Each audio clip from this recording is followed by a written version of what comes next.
Story the Target 12 investigators first broke on WPRI.com.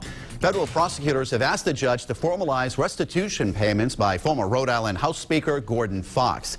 The U.S. Attorney's Office is asking the court to require Fox to pay at least $700 a month towards his debt over $94,000. This money represents the money Fox admitted to stealing from his own campaign account for personal use. Fox was released from prison in February of last year. He has not commented on today's filing.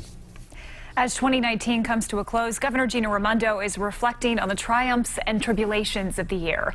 Eyewitness News reporter Kim Kalunian sat down with the governor today for a wide-ranging one-on-one interview. She joins us now live from the newsroom with what they discussed. Kim?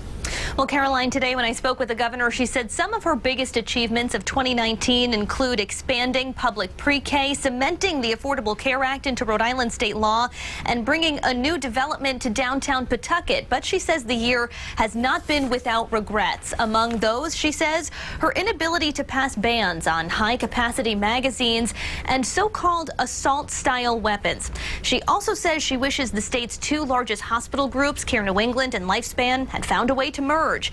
Now, as she looks forward to 2020, those are still priorities, as is plugging a $200 million budget gap. And she says she might have to increase broad-based taxes.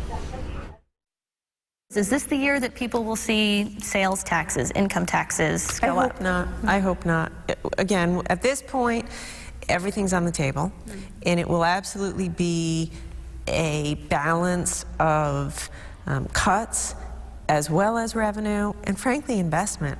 We can't get out of the business of investing. We've got to invest so we can be prosperous. So all of which is to say, if you want to invest, which we have to do,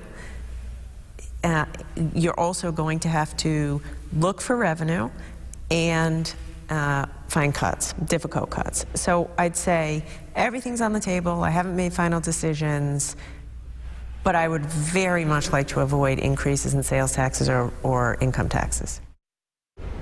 The governor also telling me today Rhode Islanders are also likely to see an increase at the gas pump. I'll tell you why coming up new at 6. For now, reporting live in the newsroom, I'm Kim Kalunian, Eyewitness News.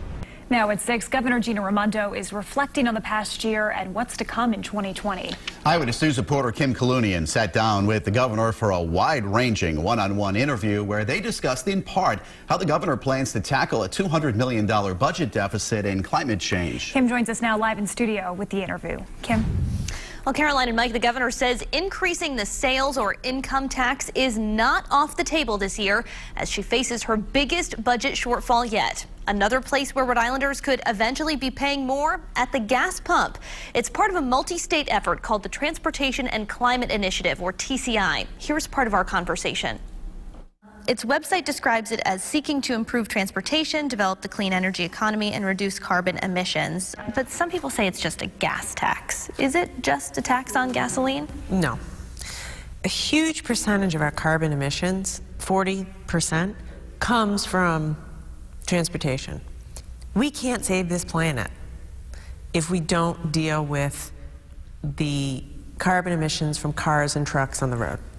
And so, will there be a tax associated with the Transportation Climate Initiative? Almost certainly. And then every dollar will go into new inventions, innovations, and changes. But wouldn't it be great if you didn't have to drive your car to work? Like, wouldn't it be great if we had better trains, electric trains, more vehicles, more transit, more buses that are electrified? We don't have those things widely available, certainly, yet. So for the people who are out there trying to get to work, trying to live their lives and fill up their gas tank, they're going to say, you know, you're just pulling more money out of my pocket. I hear that. I do hear that. I don't want to burden Rhode Islanders. We need to save the planet. Now, this initiative is still in its early phases. 12 New England and Mid-Atlantic states are currently involved, including Massachusetts. The regional program likely won't be implemented until 2022. I'll have much more from my interview with the governor tonight on Eyewitness News at 10 and 11. Live in studio, I'm Kim Kalunian, Eyewitness News.